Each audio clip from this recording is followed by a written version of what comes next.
안녕하세요. 저희는 오늘도 왈톡으로 돌아왔습니다. 오늘의 주제는 뭐죠? 오늘의 주제는 외부 소리에 짖는 아이들 어떻게 할까? 요즘 수업 가면 외부 소리에 짖는 애들이 굉장히 많죠. 뭐 초인종 소리도 짖고, 뭐 택배 소리 아니면 뭐 발자국 소리 아니면 소리 아니면 밖에서 짖는 개소리? 맞아. 그래서 뭐 현관 쪽에서도 짖는 애들이 많고 좀 창가 쪽, 베란다 쪽에서 짖는 애들도 많아요. 그래서 이런 애들을 어떻게 해야 할까 저희가 좀 간략하게 좀 교육 방법을 알려드리려고 합니다. 일단 왜 짖는 걸까요? 뭐 거슬리니까요. 거슬리니까 짖겠죠. 그러니까 이게 어렸을 때는 그냥 뭐지? 저게 뭔 소리지? 약간 이런 거에서 시작을 했다가 좀 크면서 뭐야? 약간 이런 식으로 좀 바뀌는 것 같아요. 그리고 또 심해지는 이유가 보호자들의 좀 애매한 행동 때문에. 그 말 되게 애매하네요. 예를 들어서 뭐 짖어가지고 보호자가 앉는다든지 아니면 짖지마! 안 돼! 이런 것들. 계속 보호자분들이 액션을 취해주니까 짖음이 점점 더 심해지는 게 아닐까 싶어요.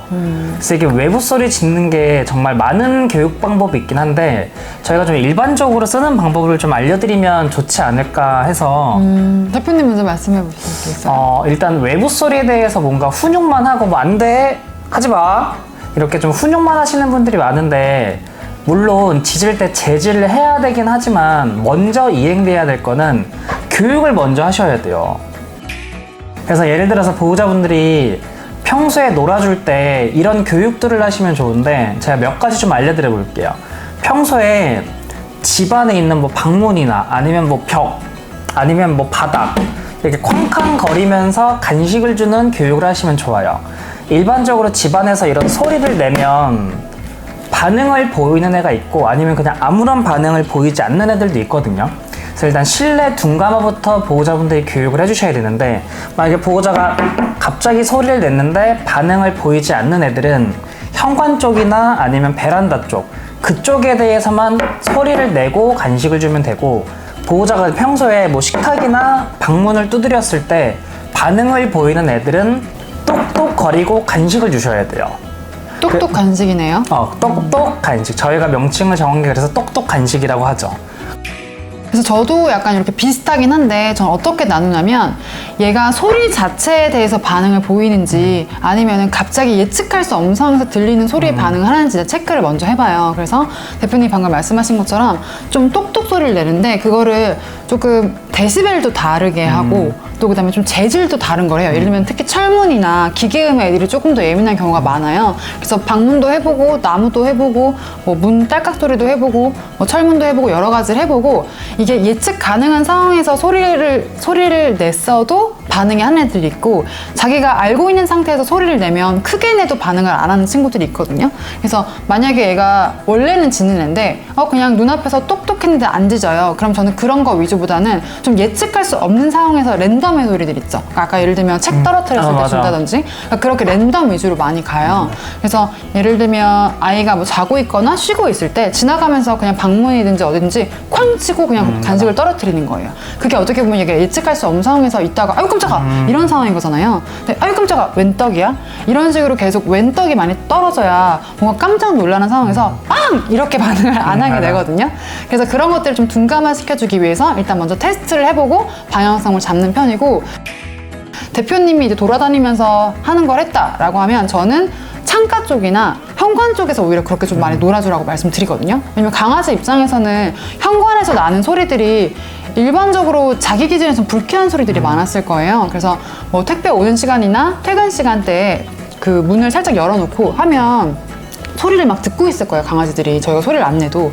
그럼 귀가 쫑긋거리거나 그쪽을 쳐다보거나 했을 때 그냥 그때 그냥 보상을 해줘도 괜찮아요. 짖었을 때 보호자분들이 하시면 안 되는 행동에 대해서 먼저 말씀을 해드리면 일단 안으시면 안 되고 그리고 짖었을 때 간식을 주면 안 되고 그리고 말만 하면 안 되고 그러니까 멀리서 짖지마 안 돼 들어와 약간 이런 거 있잖아요. 그래서 일단 절대 이런 행동은 하지 마시고 일단은 강아지가 짖었을 때 안 되라는 거부 표현을 해도 되기는 하는데 이게 또 애들마다 짖었을 때 거부 표현을 해야 되는 애들이 있고 거부 표현 말고 다른 식으로 교육을 해야 되는 애들이 있는데 일단은 거부 표현을 해야 되는 애들 기준으로 저희가 좀 얘기를 한번 해보자면 일반적으로 보호자분들이 강아지가 외부 소리에 짖었을 때 블로킹을 많이 하시는데 대부분 강아지들은 블로킹을 해도 짖어요.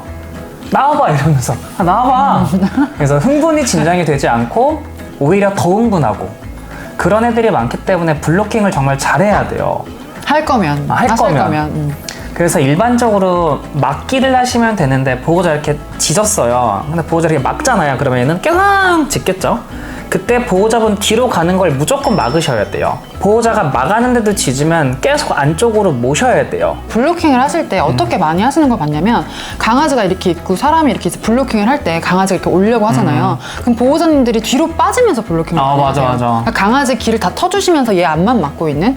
근데 오히려 반대로 강아지가 갈 곳을 오히려 막으셔야 돼요. 맞아.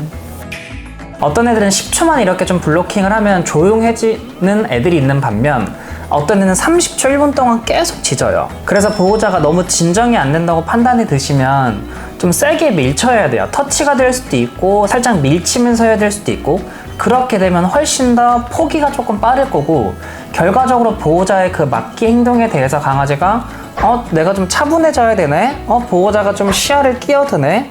나보고 좀 진정하라고 하는 거네? 이런 느낌이 들어야지 그때부터 진정이 되는 거거든요.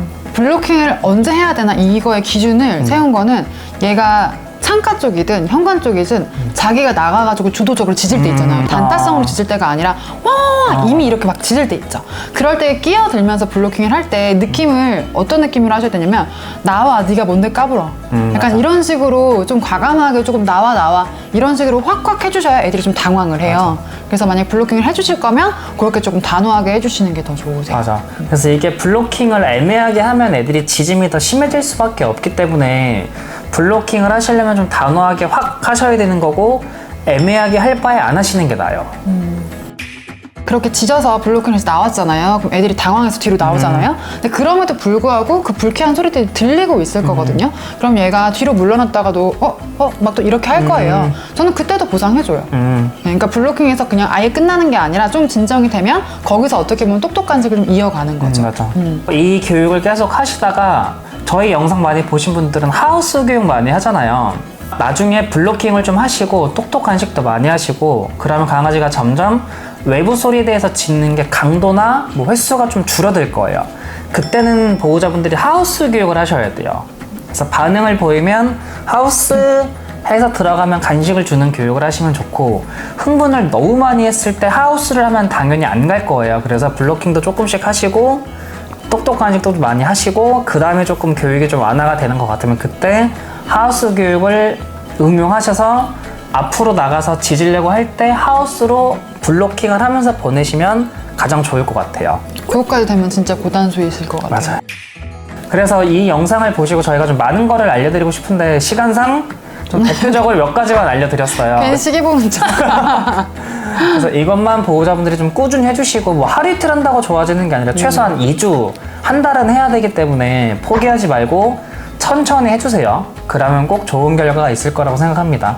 그러면 오늘도 영상 끝까지 봐주셔서 감사합니다. 영상이 유익하셨다면 구독과 좋아요 눌러주시고 다음 영상으로 찾아뵙겠습니다. 왈톡톡 안녕.